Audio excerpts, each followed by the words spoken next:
an ASMR episode of the podcast.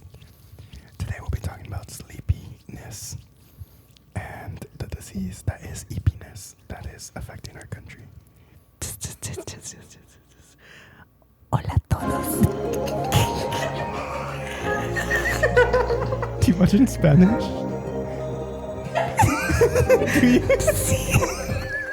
Hello, everybody, and welcome back to another episode of Hand Me Down Podcast. We are your hosts. My name's Natalia. And I'm Alan. And thank you so much for joining us for yet another episode. Now, I didn't give like a proper introduction to episode 10 of the last episode because like we hit double digits. I didn't realize until you posted it. I was like, we turned 10.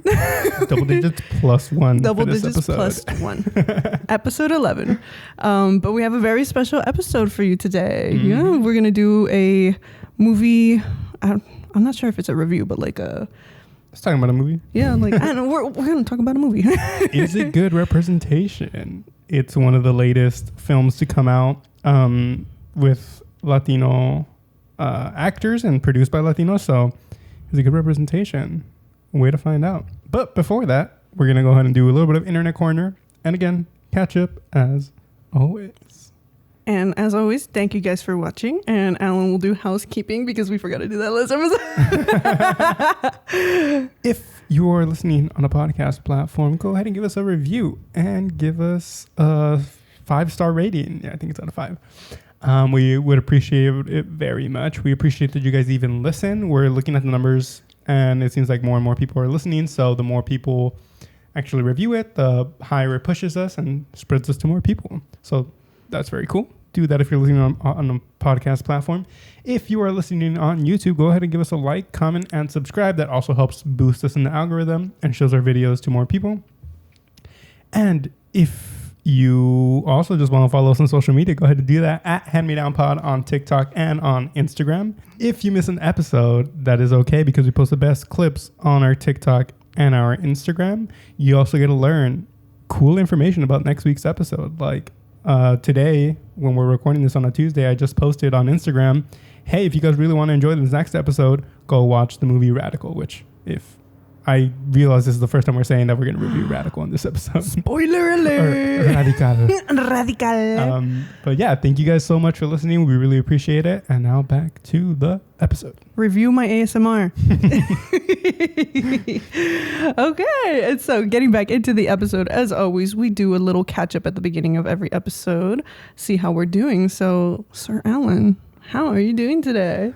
I'm doing okay. By the way, this is the first time I see you in over a week. Last time I saw you was Sunday. Really? Yeah.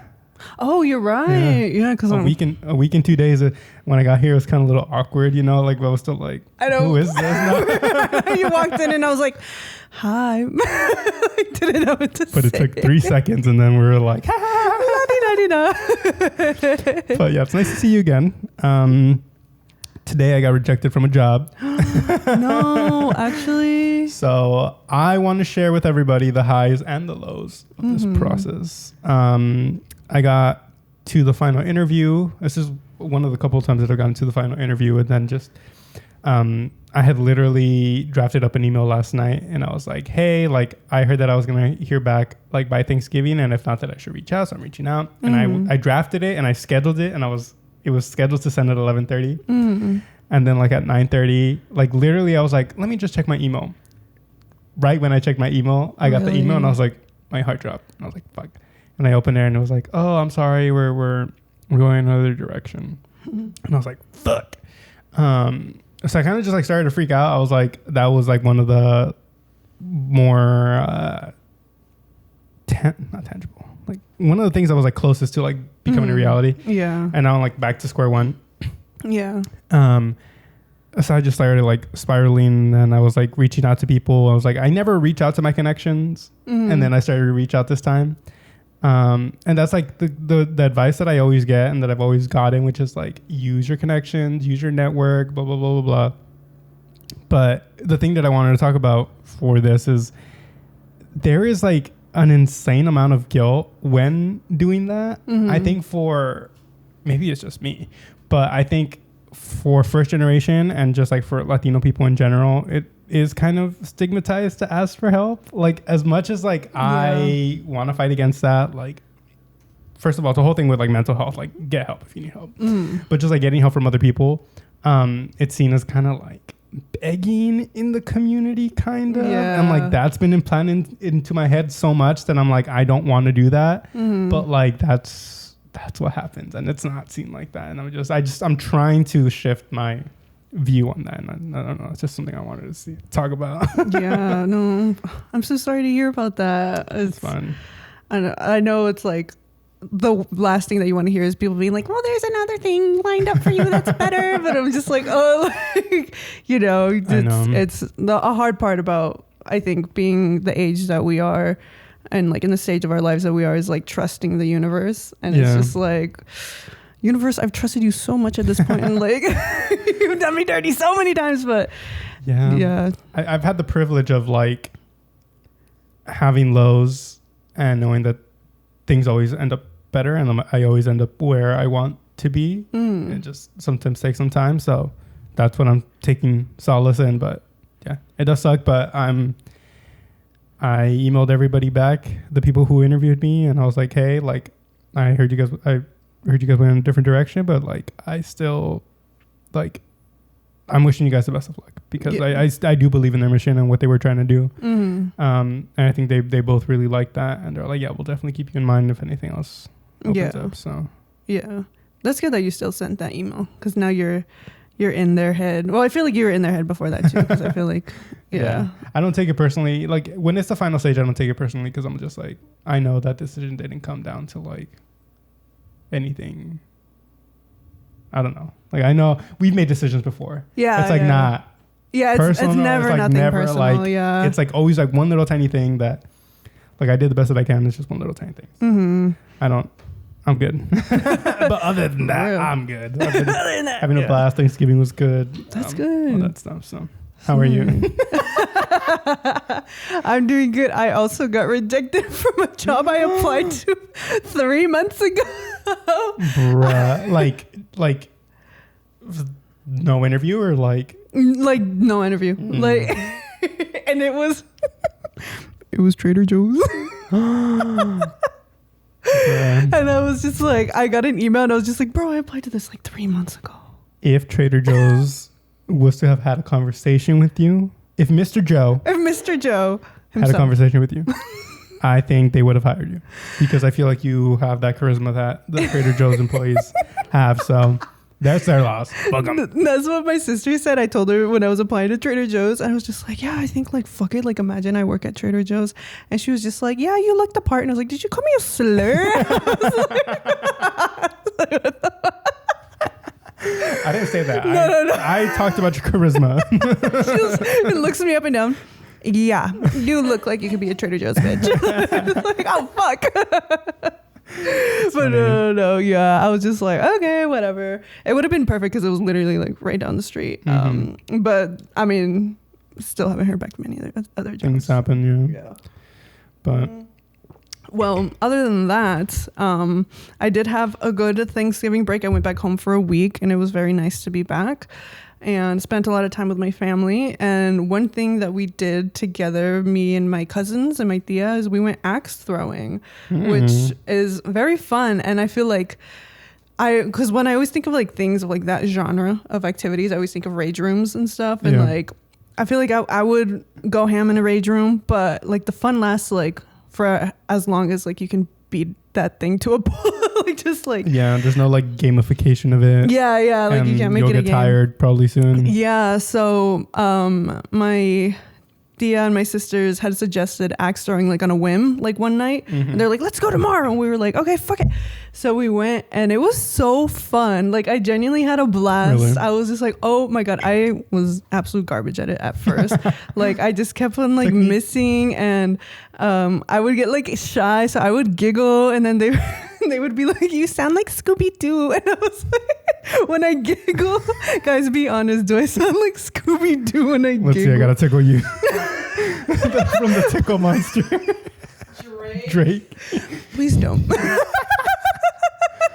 I feel bad when I tickle people. I just feel like I'm being a nuisance. Do you tickle people on the regular? Guilty pleasure. I don't. I don't remember the last time I tickled anyone. If I'm being honest, coming clean. Coming clean. I gotta bring back tickling. Alan misses it a lot. Make America tickle again. No. Make America tickle again.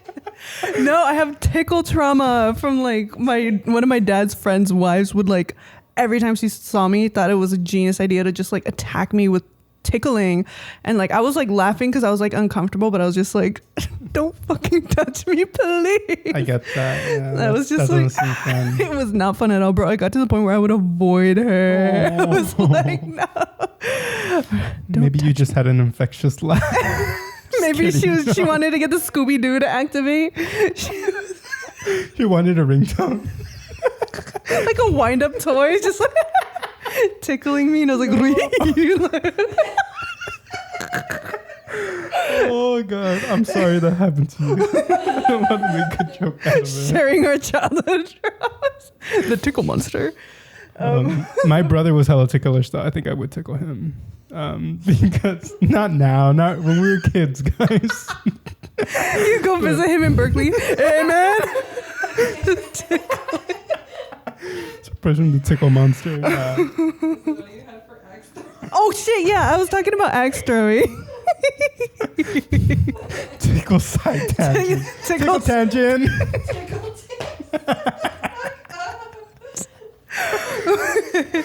After that tickle tangent, whew, I'm like sweating.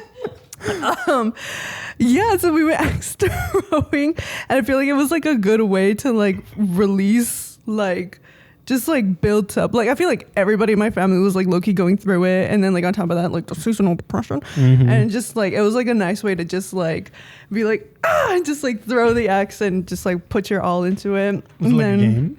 We made it into a game. There was like a binder.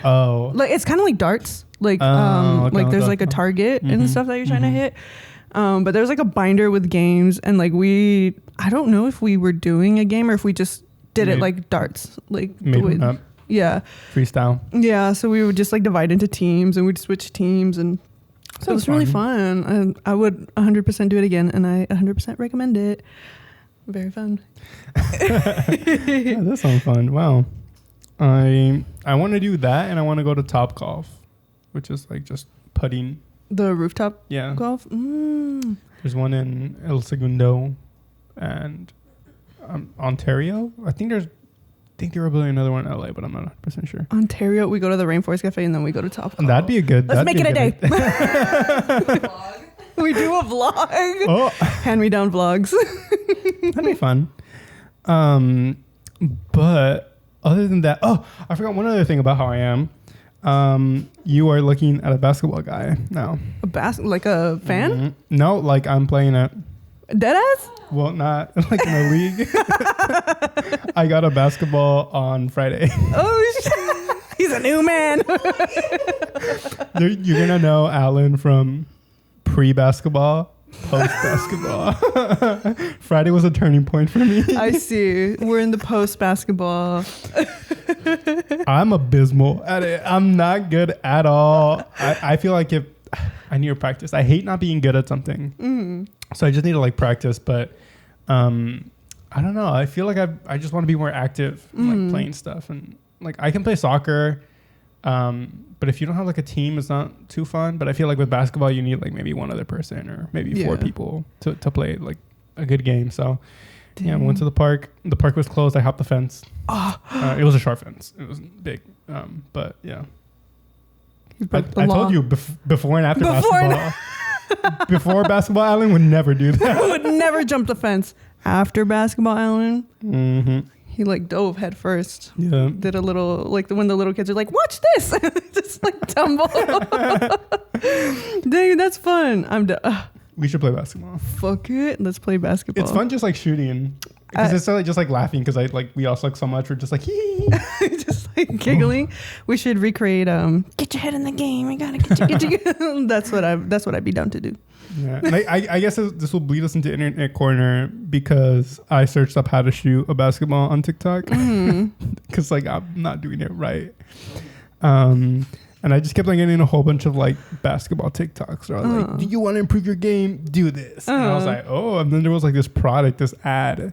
It's this thing you put on your hand to help you shoot. I was like, I almost bought it. If I wasn't unemployed, that thing would have been mine. If I wasn't employed, there's so many things I would have buy.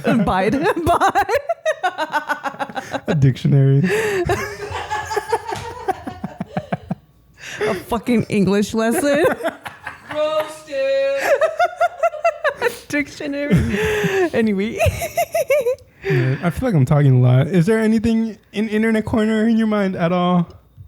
Not really, because I literally spent the whole week with my family or not on your phone with my grandma, with my G-ma.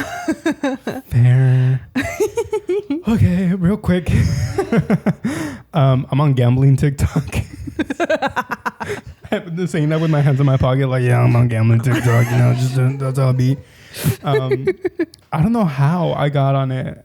Actually, for Thanksgiving, I have a set of cards and chips. And I took them to my tia's house because my cousins were there. I'm in case we get bored. How does TikTok know I did that? Because that's the only gambling cards thing. And now it's just this guy who's doing skits about being a card dealer. You didn't search anything up at all? Actually, I know how to play blackjack, but I just didn't really know how the betting worked. And my cousin was search up the rules on TikTok. But she just said it. So it's the little, what's that called? The little government agent? My government agent. They were like, oh, this was into gambling. Let's get him. Let's get him. Dang, that's crazy because I feel that was a really big thing. People would say something random that they weren't interested in and they were trying to get their phone to give them ads for it and see if it'll work. So it works. Or sometimes I don't even say it. But if I buy something, it happens a lot with alcohol. If I buy, and sometimes not even if I buy it, if my girlfriend buys it, then I get the ad for that exact brand and the drink. They want you to have a good time. It's crazy though. I'm huh? I'm if I make the purchase, I guess it kind of makes sense because I use my Ralph's card and I have the Ralph's app. So maybe they just shares information. I guess. And it sells it to market to me. But if I don't buy it and I still get the ads, I'm they're what listening. The fuck? Or maybe it's just that I don't pay attention and when I buy it and then I'm oh. But that's true. Let's try something random. My car really needs some new tires. I need some tires for my car. That's good. Okay, well next episode we'll come back and we'll see if anything happens. Oh, I wish I had some tires for my car. Oh boy, am I tires. Let's see if I get an ad. I will literally do a flip. Do a flip if I get an ad. Okay, I'll record it. You get a jumper just for that. Bounce house. Did you ever do flips in jumper? Fuck no. No? I feel I was hella fucking doing. Really? I feel I was known in my family as being the fucking cowardly bitch. It's just I would never do anything that would put me in danger. So fair. I would just be hella anxious, I guess. I feel I never really got into, I've never broken a bone. Knock on wood. I have. But I feel I don't know. Maybe I was careful, but calculated risks. I see. I would calculate and then not risk it. Okay. Fair. But anyways, I feel I had something else for that, but I think we should move on. We're 20 minutes in. We gotta give ourselves enough time for what, Natalia? For our little radical movie review / analysis / celebration. So I guess with that, we are jumping into the second half of the episode, and that is literally what I just said. The radical review or radical. And so before we get into it, Slight spoiler warnings. We're gonna try to veer off from spoilers. We're just gonna be talking about the plot. But if you're someone who doesn't want to know anything about the movie before going in, I'm kind of one of those people. I understand. Go ahead and click off the video. Go to your nearest theater. Watch the movie and come back. We really recommend it. Yeah. But if you did that and you're back, or if you don't care, welcome. We're gonna give like an actual spoiler warning when we get closer to actually discussing some of the spoilers. So be prepared for that. But right now it's just like we're just gonna talk about the plot, certain things. We're gonna stay away from spoilers. Right. So we'll let you go and watch the movie right now. Okay, you're back. And we're hey, welcome back. Okay, so let's get into it. I know that you had texted in the group chat when you had watched it, but I've been dying to know your initial impressions, like because it was just like a one word response. I just saw Radical and wow. That was literally wow. Yeah. So me just talking again about different things, but I guess it's related to the movie. I went to go watch this movie with my mom and my dad. I thought my mom would like to watch it because it's Eugenio Derbez. She's a very big fan. And she's also just like a fan of when anything Latino comes out to go watch and support it. So I was like, let's go. And they're usually not people to go to the theater. We got in the car and we're like, when was the last time we went to go see a movie together? Coco. 2017 2017 was the last time we went to go see a movie together. My dad just doesn't like the movies. Oh. He doesn't like to go watch the movies. He likes to like pause and do stuff. He's real for that. And get up. So we're like, let's go. And I didn't really know that much about it going in. I knew it was about a teacher. I knew it was about a radical form that he's teaching students. That was about it. I think I knew it took place in Mexico. And it was, I don't know, it was really good. I don't know what else to say. I walked away feeling very good. I had tears in my eyes a lot throughout the movie. Like I wasn't crying, but like just my eyes were tearied up through a lot of this movie. And it was just like small things sometimes too. Yes. I don't know what your first impressions are. Maybe it'll help me come up with stuff. No, like very similar to you. Like literally just wow. Like I literally was at a loss for words. Yeah, I was speechless. I was just like, oh my God. And it was just like watching. I went to go watch it with Milena. We literally went last night. And the theater was not packed at all. There was barely anybody there. And on top of that, they're playing it in like select theaters. So so barely anybody was there. But like I just remember like when the movie ended, everybody stood still for like at least 40 seconds to a minute. Like nobody moved a muscle. Like they were just like sitting with what they had just watched. And I was just like I literally didn't know what to say. Like I literally just turned to Milena and was like, wow. Like I was like, wow. Like I could not even put into words what I was feeling. And then finally when I got up and I like turned around, I saw everybody else started getting up and they were just like wiping their tears. And I was just like, oh my God. I was like you, where there's just like tears in my eyes and stuff, and just like that like heavy feeling in your stomach of just like like trying not to cry.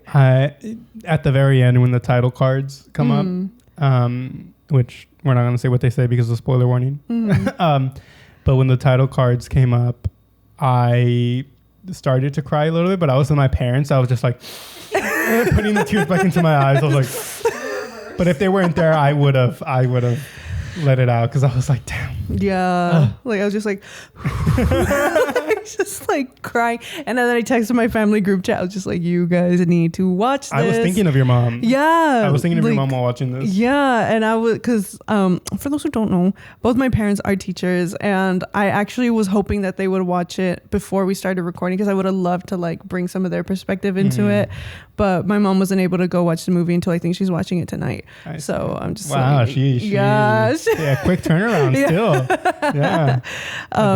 Yeah. So it would have been so great to have her perspective on a movie like this. But I guess now that we're talking about teachers and stuff, we should probably get into like quick breakdown of the Yeah. plot. Like You're a lot better at this than me. I start rambling about like the color of the guy's shoes. No, I feel like I do that too.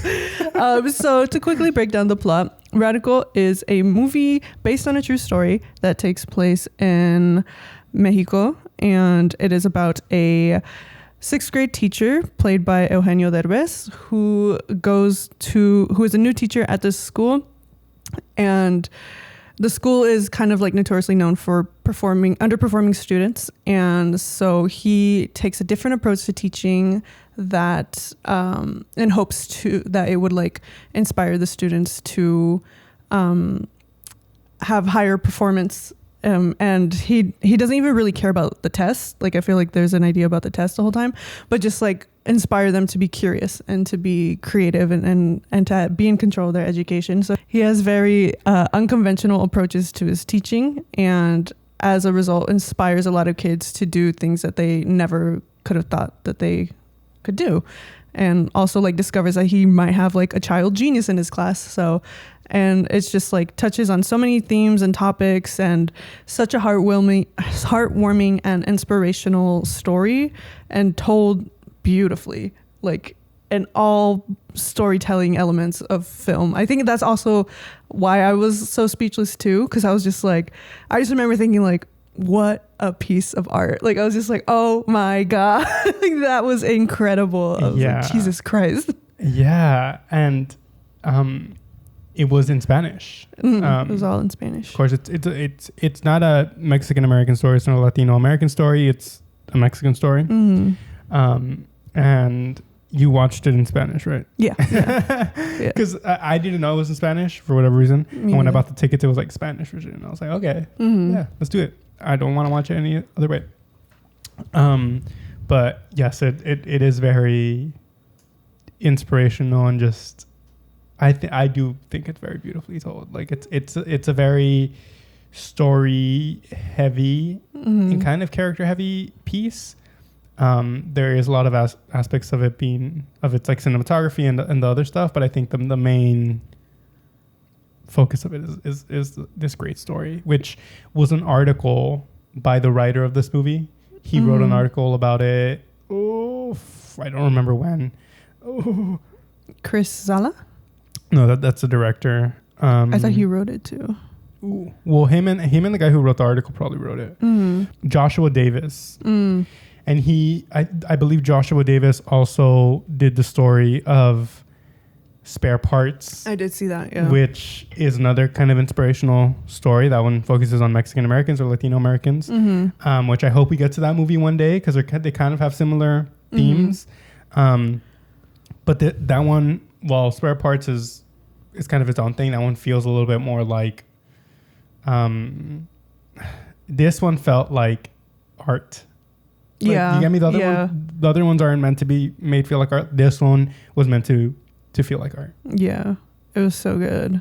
And I guess just maybe we'll talk about cinematography later too, but actually let's talk about some cinematography later. So do we want to like maybe break down the characters a little bit more? Yeah. So what I loved about this movie, and what I think is actually a really hard thing to achieve, is the ensemble cast. So if you don't know what that means, it's like a movie that has the storyline follows different characters, not just one main character. And so in the ensemble cast, we kind of have 4 main characters, and it's Sergio, who's played by Eugenio Derbez, and that's the teacher. And then we have 3 students. We have Nico, we have Paloma, and we have Lupe. Nico is... I can describe his character, right? Yeah. That's not a spoiler. Okay. So Nico is kind of known to the students around him call him like the hoodlum character, where he's not even supposed to be in school. Like he's not supposed to stay as a student. So he's just kind of like this class clown, kind of like doesn't take it serious type of character. Everyone kind of has like his future written out for him already. Yeah. Like his story is already like, they're just kind of waiting for him to like fully join the gang life, and his brother who is in it. Yeah. So that we start off meeting Nico, And then we have Paloma. Paloma is what I believe she's the only character out of the three that is actually based on a real person. Mm-hmm. So Paloma is the one that we mentioned earlier, like the child genius. She comes from a family who scavenges like pieces of metal, I think, right? Yeah, so they live next to the dump. And that's where the dad like scavenges for metal and then sells them to whoever. Yeah, and she's a very quiet student, but she's very smart and she loves to learn, and she's very like reserved and stuff, but she quickly and like has no other way but to like really shine through it, and Sergio the teacher sees that. And then the last of the three students is Lupe.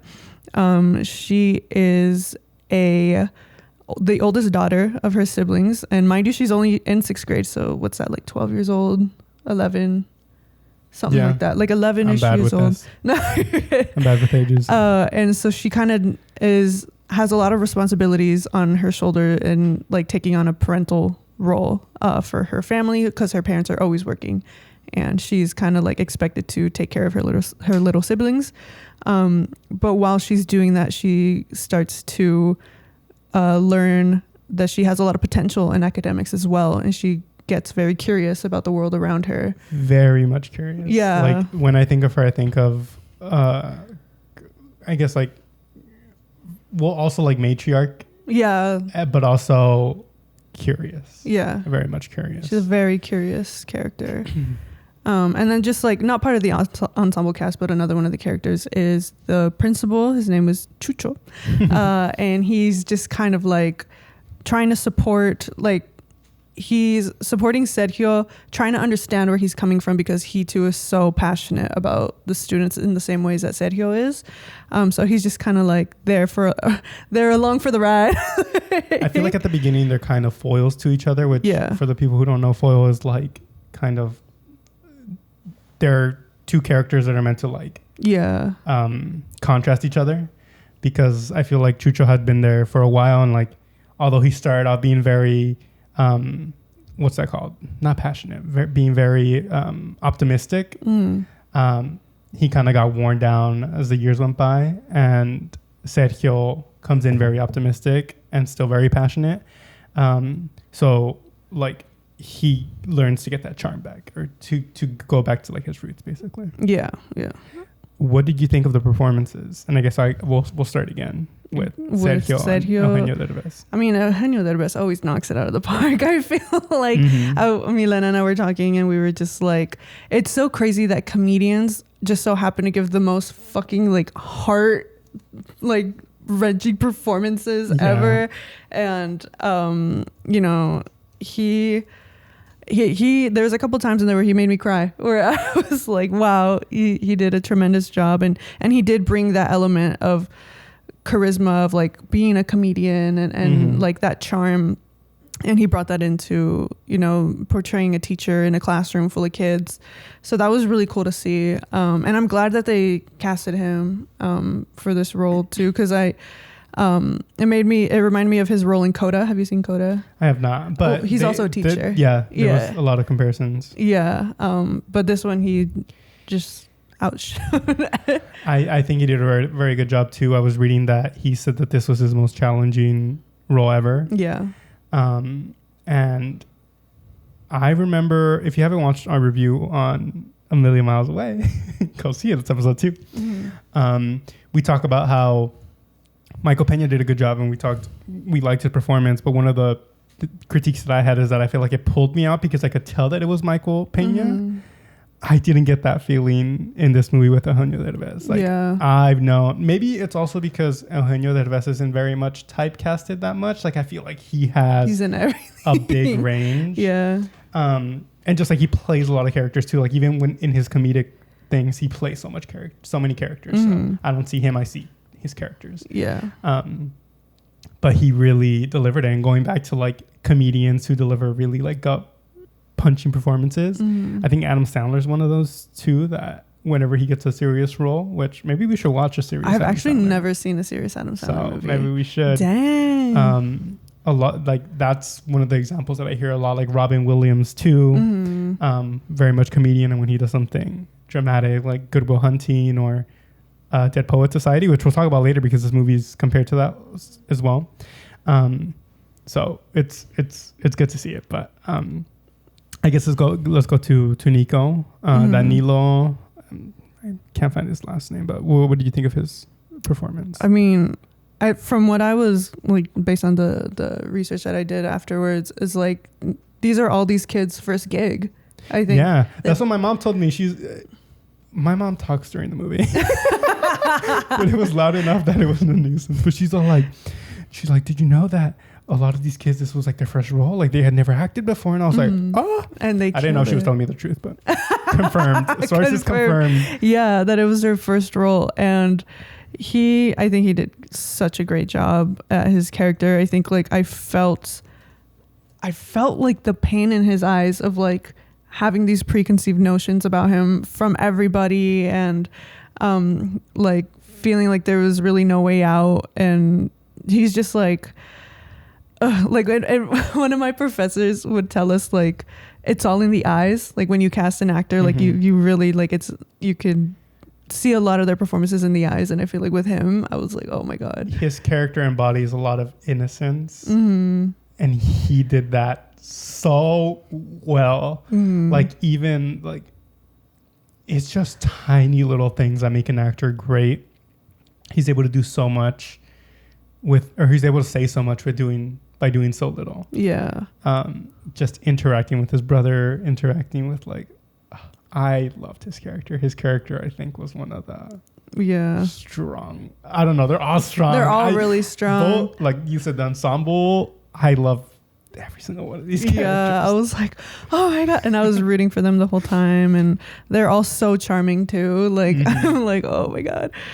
Moving on to Paloma, or Jennifer Trejo. Jennifer Trejo, I think, was also like a star of the show too. She did a great job. And just like seeing her character literally just come out of her shell throughout the movie too. I think she did a very good portrayal of that. And also, I feel like all of these kids, they say so much with so little, because she is a very shy character. So you depend a lot on body language, on like little reactions to what's being said to you. Yeah. And I think she did that so well. And I was just like I said, I'm rooting for these characters the whole time. But yeah, I think a second, I don't know, Lupe, played by Mia Fernanda Solis. She was adorable. I know. I loved her. She played her role so well. Just like in a lot of the scenes, she's running that house. That's her house because both of her parents work. So she has to step up into this role. And it never felt bossy. It never felt like overbearing. There was just such a genuineness and like care in the way that she played this role of being like the oldest sibling, caring for her younger siblings. And I think we do see that with her character, like the tenderness that comes up, which is also like sad too, because like she's expected to be like this motherly figure at 12 years old, and for her to already be doing it so well, I'm like, oh my gosh, it is it's like tragic. heartbreaking. But she adorable. I was just like, every time she was on screen, I was like, I know, it's like I want to squeeze her cheeks. But she did a great job. That is our ensemble, everybody, and we'll dive in deep a little bit with more of the with these characters as we go in. But let's go ahead and touch up on some of the topics. So the topics that the movie kind of like dives into is first education and like the education system in Mexico.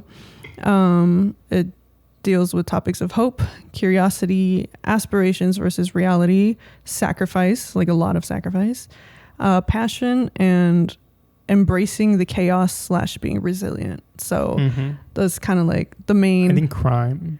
Crime would also be. It's like very.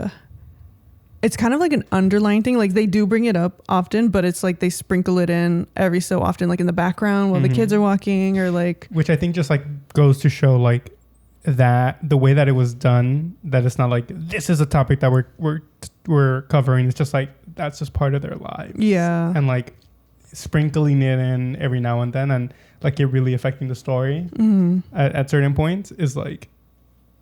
Yeah, like almost telling like a B story, like in the background, like while we're telling the story that's like mostly about education. And that's how it starts. Yeah, that is how it starts. Like getting a glimpse into that. So, yeah, I mean, do we want to dive into any of the topics? Yeah, I mean, if we want to go into like the main one, which is like education, it is brought up a lot by Eugenio Derbez's character of just like the faults in the education system. Or just like the cracks on the people who can fall through them. Yeah, of just like, and that's me personally. I'm somebody who's very passionate about education, and I feel like I always have been. Like I literally talk about like that's what got me into filmmaking. You put that so beautifully. I was gonna say that I'm a whore for education, which is why I think I like this movie, but go on. I'm a whore for education. And just like the things that you're able to do with learning and feeding your curious mind. And that's something that I always fight for. And so love this movie. What can I say? But he did bring up a lot of really good points that I had always agreed with. And that's just like the feeding the curious minds, like the test takers, like good test takers versus people who have creative curiosity. And the people who are good at taking tests, they succeed like in the educational system. And that's really not in Mexico only. Like that's like, I think everywhere. And so I love that this movie was tackling that, and that like, you know, it's not about memorization, because like anybody can memorize. Like I just so happen to be really good at memorizing things. I think that's my thing too. So like I was a successful student, but if you asked me about anything that I learned in those classes that I was getting an A's in, I couldn't tell you jack shit. I would be like, I don't know, like that was memorized for then and there. I got a good score and I move on, and I didn't really like absorb that. So that was basically the motivation for Sergio's character to teach the way that he was. Yeah, and I agree with you too that I think the movie makes a good point of being like, no one is dumb. Like just some of these things aren't made for you, and I'm not going to be teaching that. That's his whole philosophy, is like, this system is not made to cater both of these people, or maybe even like 3 types of people or 4 types of people. But yes, I think having that curiosity and having that answered, and even just like the balance dynamic or the power dynamic, my bad. Like he doesn't want to seem that he has all the power. Like they should be the ones guiding their own education, because it's their education, is what they want to learn about. Yeah. But also themes of like of resilience and perseverance, which we see a lot. But one of my favorite scenes is when he talks about the donkey, that the donkey is stuck in the hole. So the farmer guy just is putting more dirt. He's like, well, I'll kill 2 birds with 1 stone. I can't get the donkey out, so I'll just like bury him and bury this well too, because the well's dangerous. And as he's burying the donkey keeps on rising up and up. And he's all like, be like that donkey, no matter how much dirt, no matter how much shit they throw at you, shake it off, use that dirt to succeed. Yeah. I was so inspired at the point. I was like, oh my God. And that was like kind of early on. It was very early on. And then Milena made a comment after the movie. She was just like, the donkey reference, because he's voiced the donkey and shit. That's what I was thinking too. During the whole scene, I was like, this is gold. I was like, wow. But no, I loved that. What would you call that? Metaphor? Analogy? An allegory? Right? Like Christians hit our line. Christians hit our line again. An allegory is like a story that you're supposed to learn a lesson from, right? Oh, I honestly don't know. We'll call it that. If we're wrong, comment. Drop a comment down below. Let us know what it's called. Let us know what it's called. Oh, I remember what I was going to say. I love that, because we're talking about resilience. I love the idea that he kept feeding into the kids of like, it's okay to be wrong. Yeah. And like, who wants to be the first one to be wrong? Like, because really that is like the fundamental part of growth and just like any part of your life, like not just an education. And that like failing is seen as something so shameful. And a lot of the times people try to avoid it at all costs. And as a result of trying to avoid it at all costs, they miss out on so much because they're just like so scared to fail or to like, you know, because it's scary to fail. Yeah. But you really don't learn until you learn from your mistakes, and you are bad. But yeah, that was one of the scenes where I teared up. I believe this is how it goes.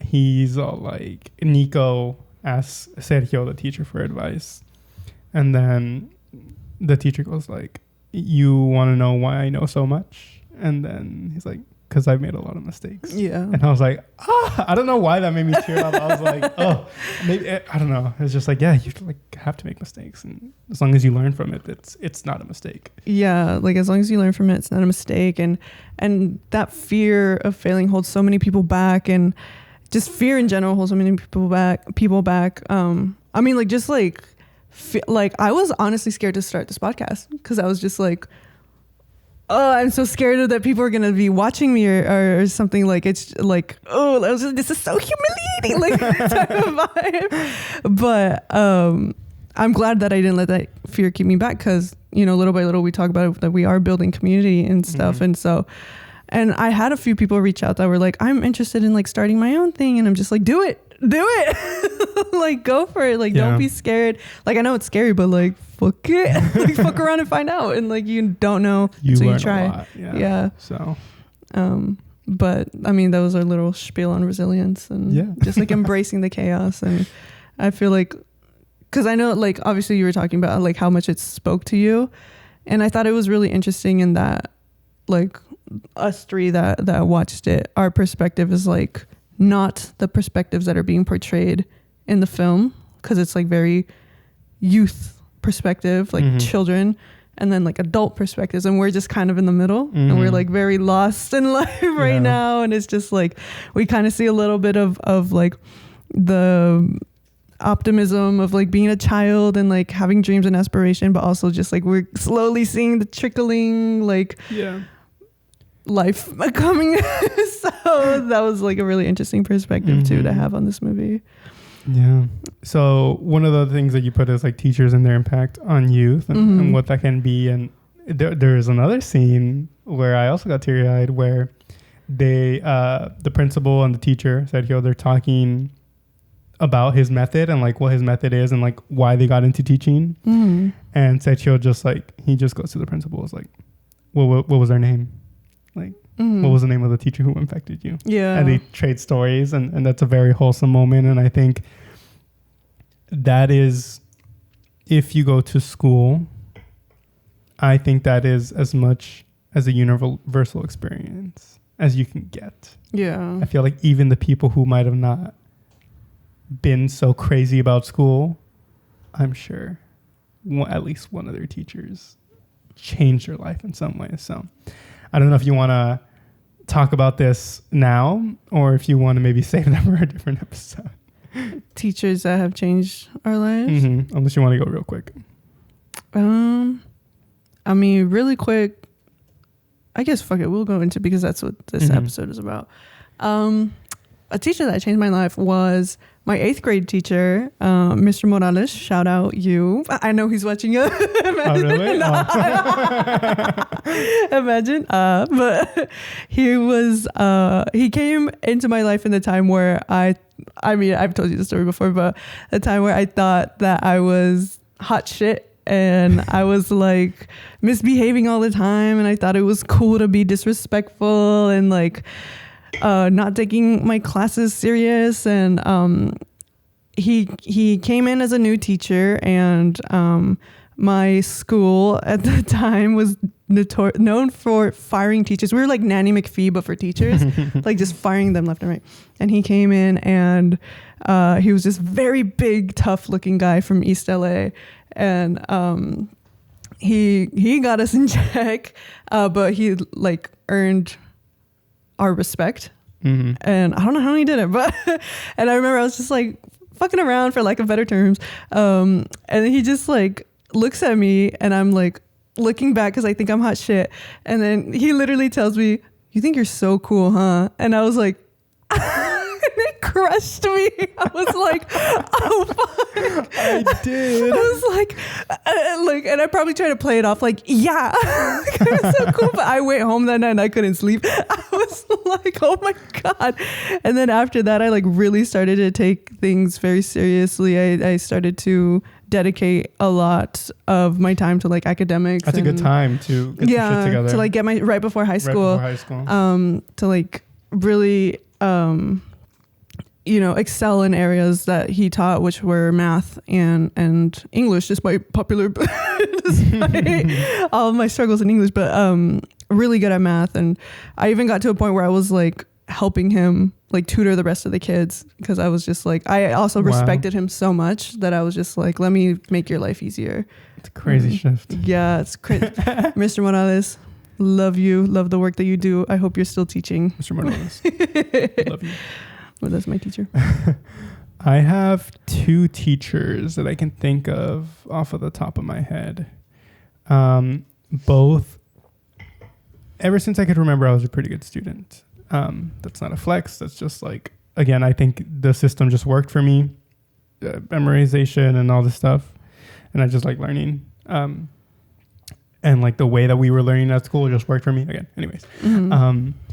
And I had a teacher in 7th and 8th grade who saw that I was a good student. And I would always be I would still get my work done and still get good grades, but I would always be talking. Anyways, that's not important. Sorry. I feel like because I was always good at school, I always had teachers push me in a certain direction, which was like the traditional route, which I feel like I've talked about this year. Like the traditional route, if you're smart, you're going to do this, you're going to do that. But during this time, I was like, I want to be creative. I want to make films. I want to do stuff with video. And he was one of the only teachers who encouraged that in me. And like, if we had to make projects, like he would allow me to do videos and, really nurturing, like, I know that that's what you want to do. And he was in my first short film ever that had like actual actors. His name is Mr. Ceballos.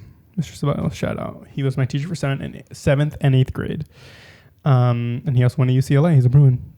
Okay, Bruin. And then another teacher, his name is Mr. Para. He also nurtured that kind of other creative side. He knew that I was a good student too, but he also knew that I had this other passion for film, for video. And he would really, during his classes, he would allow me to just like go out into the school and film stuff. And that's how I got my first paid gig for video. It was because of him. I just made a video because I wanted to. And he's like, we can get you paid for that. And he got me paid for that. And he gifted me some audio equipment that we use, I believe, in Meat Lovers. So yeah, like, I remember that. Yeah. So teachers that, again, although the system still worked for me, they saw that I had that more creative mind and they nurtured that in me. Yeah, I love teachers inspiring people. And Alan referenced Meat Lover, which you should go watch on YouTube. Short film. Search up Meat Lover, LFTA, UCLA, if you want to watch it. And we'll maybe put a link somewhere. But yes, moving on, because we're running out of time. This is the last thing we're going to talk about before we do spoiler review, which if we get to it. But yeah. Yeah, so at the beginning of the podcast, we talked about how this film was a beautiful work of art in all aspects of filmmaking, like storytelling through filmmaking. And one of the ones that I naturally was obsessed with. It was the gorgeous cinematography of this film. And I think the thing that I noticed right away, which I feel like such a fucking nerd talking about it, but like the shutter angle, the shutter angle of the camera. It's so for those who don't know, just a little quick rundown. The shutter angle controls the motion blur, which is like how blurry or how jittery a film looks. And you can use this technique to like further portray the story that you're trying to tell. And so I noticed that the whole movie had a lower shutter angle. And so you may recognize a lower shutter angle in movies like fight scenes, war movies, superhero movies, like action-packed movies. So I thought it was really interesting in a movie that really had no action sequences or no action scenes, that they made the choice to film it with a low shutter angle and just make it look like jittery. And so I don't know, is that something that you noticed, or am I just I didn't notice it, but it did feel different. But now that you mentioned that it is used for fights / war movies, that's interesting. Yeah, what I noticed that right away, like, because I was just like, they're moving funny. And I was like, oh, the shutter angle is different. So I think that it literally is that. I mean, I haven't found anything online that like says what the intention was behind it, but I think it definitely, like, you know, when you see that technique used for fight sequences, war movies, you do kind of like feel this, like, it makes the image look really sharp and in focus the whole time. And so it just kind of reminds me of being on high alert. And I think that that's kind of like what the whole situation was just being on high alert while we're talking about this A storyline, the education achievement of these kids, and then the B storyline is like the gang and violence in the background. And so the kids have really no choice but to be on high alert. And I think spoiler alert, but Paloma has a monologue that like talks about that touches upon that. And so I was just like, okay, this is why I love cinematography. Yeah, I think it's also just like the battle between like fighting for these kids. Also, just like I feel like there's also a lot of like we said, there's like violence like underneath the story a lot, and like crime, but there's also a lot of like, I think also like a lot of themes of like fighting for, like Sergio fights for his students. He sort of fights the principal first, and then the principal comes along, and then they both kind of start fighting like the district or like the main person. Yeah, fuck that fool. But it's always just like, and then also just constantly trying to fight for the kids. Like at the beginning too, it was also a battle to get them to bite, kind of.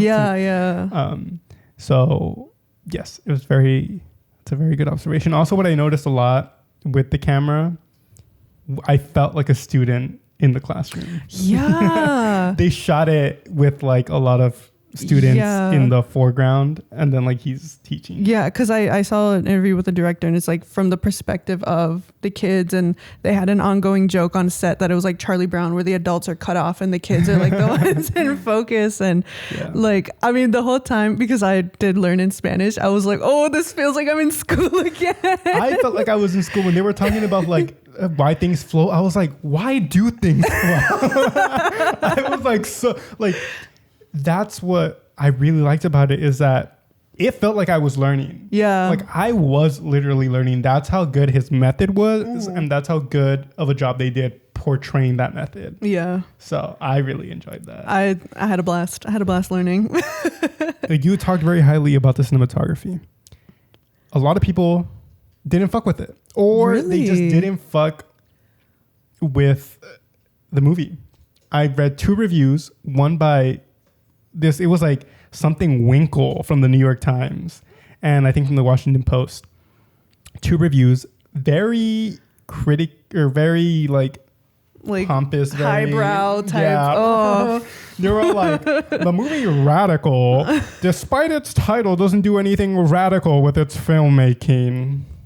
It's very reminiscent of films like Dead Poet Society. Oh God, the Grinch impression. I was just trying to be fancy. No, for real. But yeah. But what do you think of that? I saw that and I was like, I feel like that's just like a conversation of like, in the filmmaking community, there's a lot of people who think films are for different things. And obviously art is subjective, slay.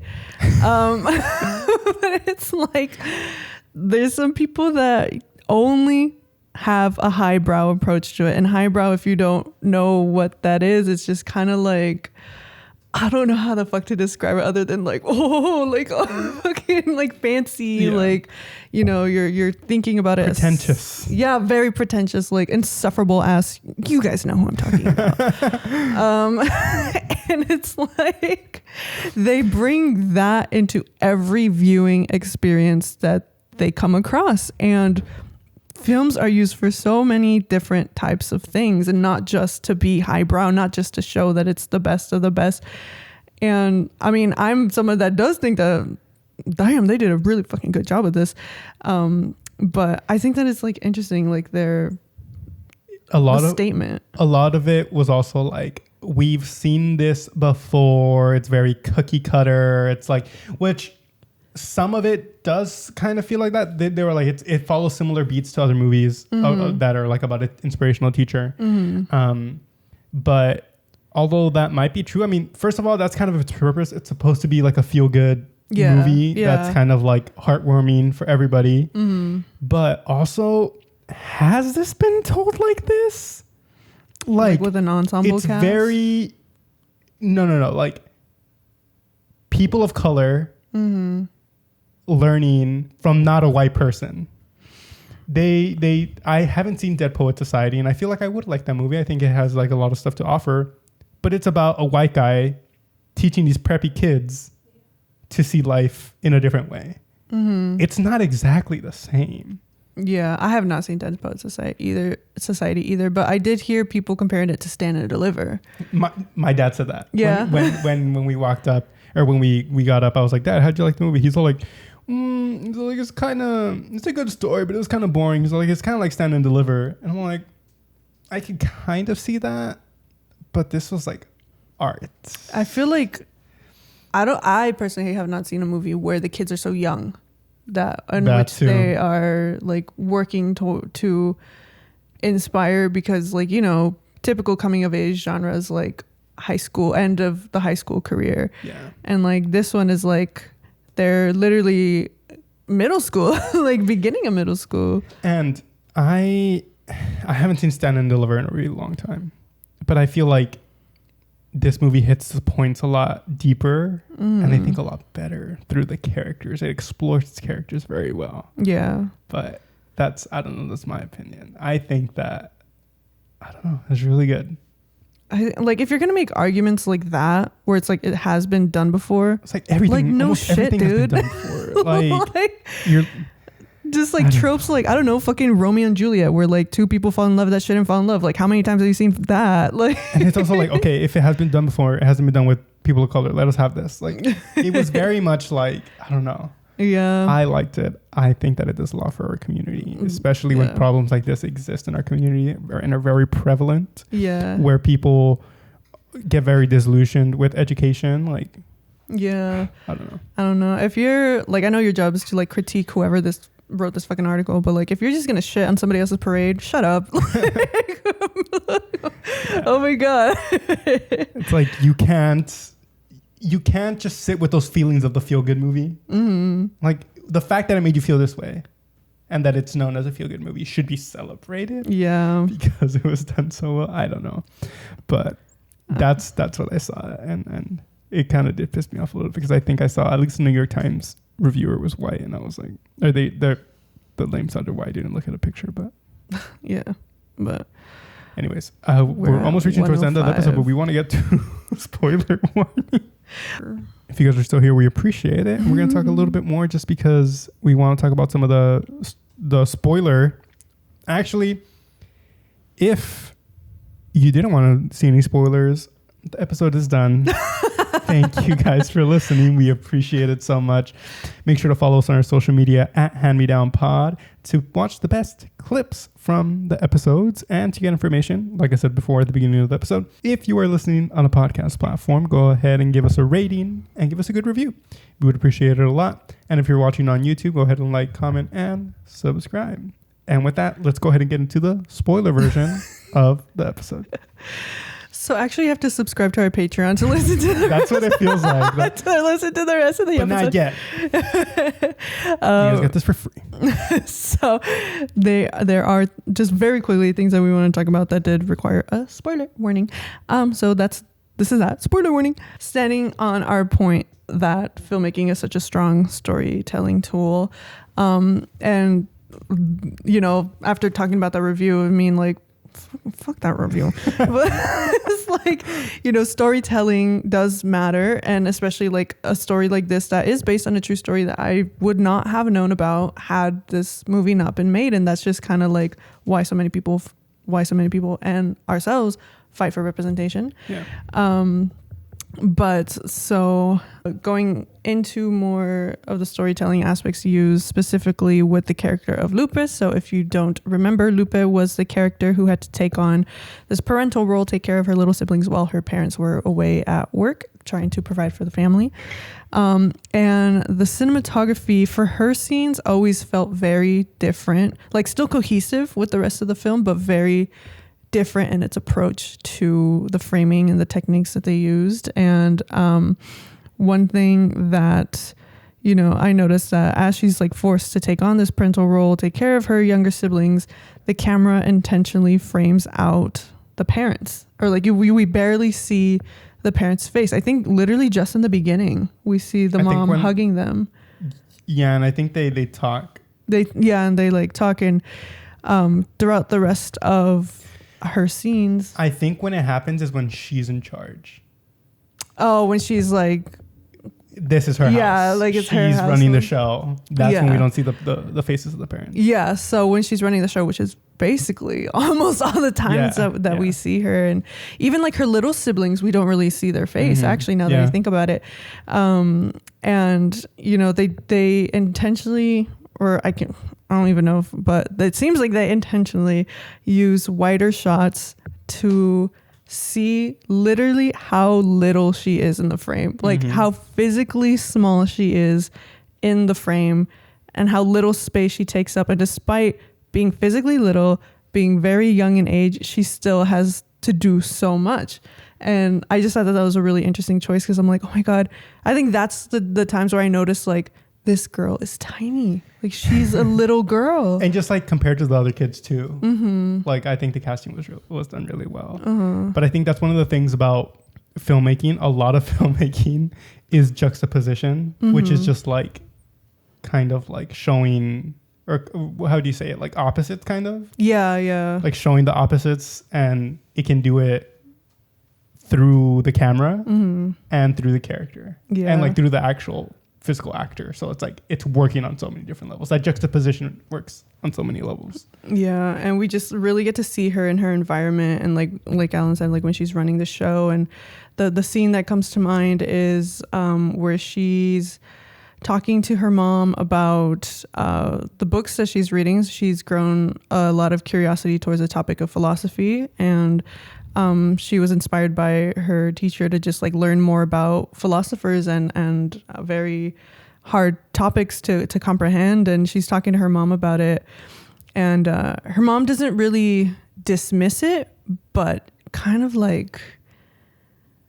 crushes her dreams almost, or like not really crushes her dreams, but kind of like puts her back into her reality, which is a big topic too, which is like putting you in reality. It happens with Paloma, and it happens to Nico, although like it isn't like one person that kind of pulls him back into reality. It's kind of like the system, the crime that pulls him back into reality. But I do want to talk a little bit more about Lupe, but before I forget and before we move on from cinematography, I believe the cinematographer is the same cinematographer who shot Valet, which is also Eugenio Derbez, and I believe it's also the same company that made this film. What? Which is like two distinct styles. This is like high contrast, like comedy style, and for that food to do the same, to do a whole completely different style, like really shows like range. And it's just like also the director of this movie has like one movie I believe under his belt and like 2 episodes of like Law and Order. Of Law and Order. Like this is the talent that's out there. You just have to give people shots. Yeah. My whole thing is giving people shots. It's like people are always, one of the arguments about like why there isn't Latino representation is like, oh, there just isn't any Latino directors. There just isn't any Latino writers. There isn't this. I'm like, motherfucker. Like, just open your eyes. this is a good example of it. Yeah. And I think that the producer, his name is Ben Odell. He co-founded this production company with Eugenio Derbez. He went to Columbia, and I saw that the director went to Columbia too. So it might have just been a connection. It was. I watched an interview where they went to film school together. There we go. And like, it sucks that this is the only way that you can get that. And even then, like, they went to film school such a long time, and it's barely happening now that they were able to do this. Yeah. And it happened because that guy started his own production company. I don't know. It's going in the right direction, but it sucks that it had to take that many steps. Yeah. But anyways, rant over. Let's go talking back about Lupe. Yeah. So in that conversation that she has with her mom kind of brings her back into the reality. And the reality is that the mom is pregnant with another baby. And so she tells Lupe like, oh, this is all very fascinating, but you know, realistically, you can't go back to school next year because who's going to take care of the baby? Like, I have to go back to work. Your dad's going to be at work. And you just see like the hopes and dreams just like fall from her face. And I'm like, oh no, little baby Lupe. I want to hug her so bad. I know. It's just like, oh my gosh. And then, you know, she just like the conversations that she has with the classes too. With abortion. Yeah. That was a great, like, I love that scene. I love that conversation for 6th graders to be having. A lot of it, like the superintendent guy or whoever the fuck, big guy who was there, he was like, they're not supposed to be having these conversations. I was like, they should. They like, she had a level of comprehension about abortion that so many people do not have. Yeah. Like when she's like the moral obligation or like the moral or the ethics behind like an abortion is like, well, to do morally right, you should be doing the most amount of good with the least amount of like suffering. Yeah. And abortion would solve some of these issues. Yeah. I really, and it would make it morally correct, because I feel like abortion always goes back to like morality and like what you believe is moral. And like, that's why it's such a hard topic, because people have different morals, but like that's such a good argument for it. Yeah. I feel like people always underestimate kids and how much they are able to comprehend. And like, I can't say it because I'm not a parent, but like, you know, you get the argument of like, they're too young for that. And like, so I still don't know what too young is too young, but then, you know, you get the people that argue like they're too young to learn about gay people. And I feel like I would have had a much easier life if I knew about gay people before. Like I did know about them. And so it's just like, you know, things like that. And I love that Sergio's character didn't underestimate how smart these kids can be and how critical their thinking skills can be. Like they have really strong critical thinking skills. But it's a great scene, because then she also was like, but I also can't imagine my life without my siblings. So it's like complicated. Like it doesn't have a right solution, she said. Like she's curious about things that are personally affecting her life. And I think that that's what Sergio was trying to like feed into. But I don't think I have anything else for Lupe, but I'm trying to be fast. Big spoiler alert. What was your reaction when Nico died? Oh my God. My jaw literally dropped. If you guys are watching this on video, I was like, I like had to look at my mom. I was like, did you just like, are you putting the pieces together? Like, no fucking way. I heard 1 gunshot, then I heard 2, then I heard 3, then I heard more. And I was like, oh, I was like, the kids. I was like, all of them are dead. I was like, ain't no fucking way they're going to end the movie this way. But no, I was crushed. I understood that they had set it up. I saw the foreshadow when they were like letting him hold the gun. And I was like, oh no. I was like, either this kid's gonna get shot or he's gonna accidentally shoot somebody he didn't mean to. What's that Chekhov's gun or whatever? Chekhov's gun? It's like a writing thing where Chekhov's gun, like if we see a gun in the story, it's like a rule that you have to see it go off. Because why would you show the gun either way? That's true. I did learn about this. Yeah, let's Google it. Simply refers to any seemingly unimportant element that becomes significant later on in the story. Remove everything that has no relevance in the story. So yeah, if we see a gun, it should go off. If you see this, it should go off. So yeah, I saw that damn gun. I was like, oh my God. I'm like, fuck. But I was crushed. I was crushed at Sergio's reaction to it. Like the way that he kind of just like fell he into like took everything. And just like his reaction after that, where he just like wouldn't get out of bed, he didn't want to go back to school, and just like the guilt that he felt. Because at the beginning he was like, I don't want to lose any more kids. Yeah. And I don't think he was sort of talking about like violence. He was just like, I don't want to like lose any more kids, like the focus on education. And it like came back like, no, he like actually lost a kid. And I was like, oh my God, I can't even imagine what that must feel like. And seeing adults cry always makes me cry, and like seeing him I'm an cry, empath. me when I'm an empath, I feel like there was a couple of times where adults cried, like when Paloma's dad cried. I started crying too. Yeah, because they don't explain anything. You just see it in his eyes, you see his actions. Sits down, cries. He knows what he has to do. He knows what his daughter has to do. Let's just sit with it. Beautiful. I was like, no, don't. I'm not gonna look at you crying, because now I'm gonna cry. And we didn't really talk about Paloma, but she also has maybe one of the best endings. Oh, I love the way they ended this movie. Oh my God, I got goosebumps. So yeah, and the part where I cried was the like seeing how much his like influence actually had of like the actual passing rates. And like the excellent, like a shit ton of people got excellent, and that Paloma got the best grade in the fucking country. In the country, dude, when I saw that, I was like, like I started crying. I was like, oh my God. Oh, she's so girl boss for that. She's so girl boss. And that was recent too. That was like 2012. Like I think Milena was saying like she must be like our age, more or less. Damn. Right? Because we were in middle school like in 2012. Yeah. But that was a good movie. It's a great movie. I hope this becomes an instant classic. As soon as it comes out in physical media, I'm gonna fucking buy the shit out of the movie. Like I need to have it. It was really good. It's a movie that I want to revisit time and time again. Yeah, definitely become a favorite. One last thing before I just want to mention how cute the scene was when Nico goes to Sergio, because he's all like for advice on the girl on Paloma, and he gives such good advice.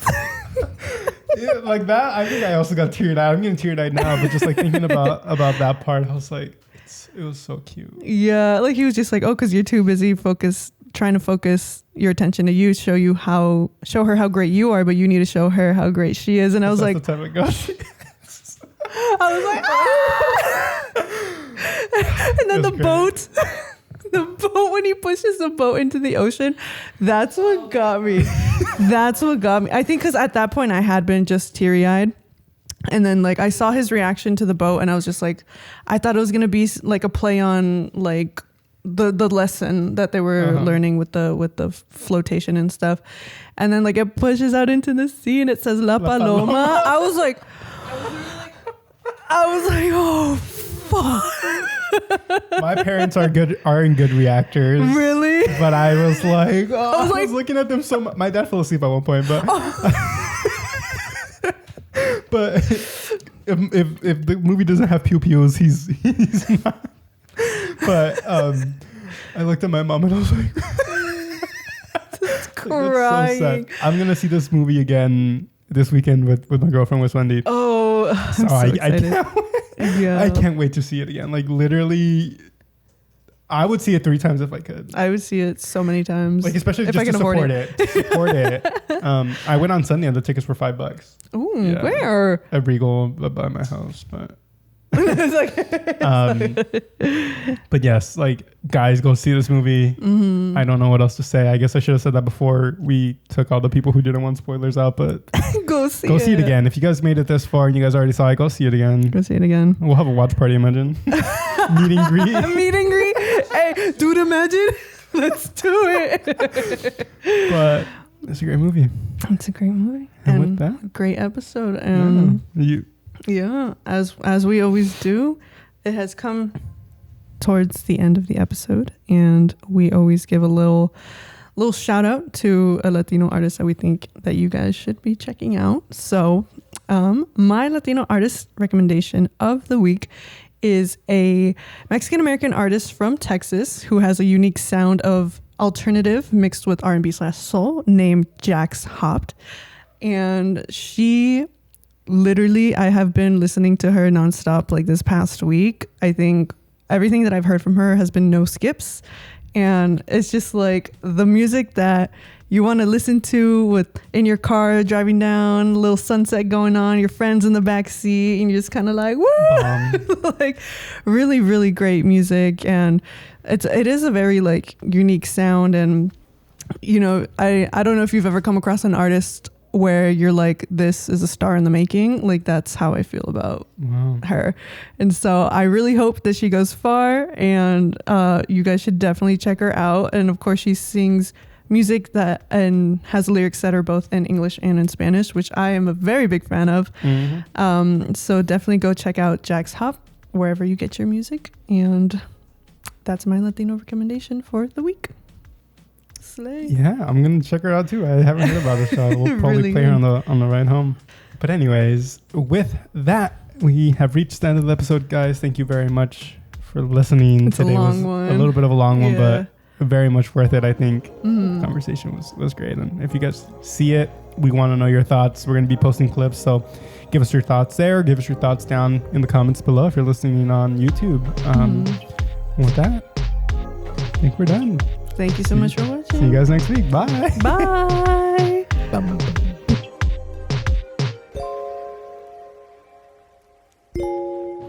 The Hand Me Down podcast is produced and hosted by Natalia Delgado and Alan Gallardo. This episode was edited by Alan Gallardo, and the social media clips are edited by Natalia Delgado. And I'm the associate producer, Milena Ortega. We'll see you next week.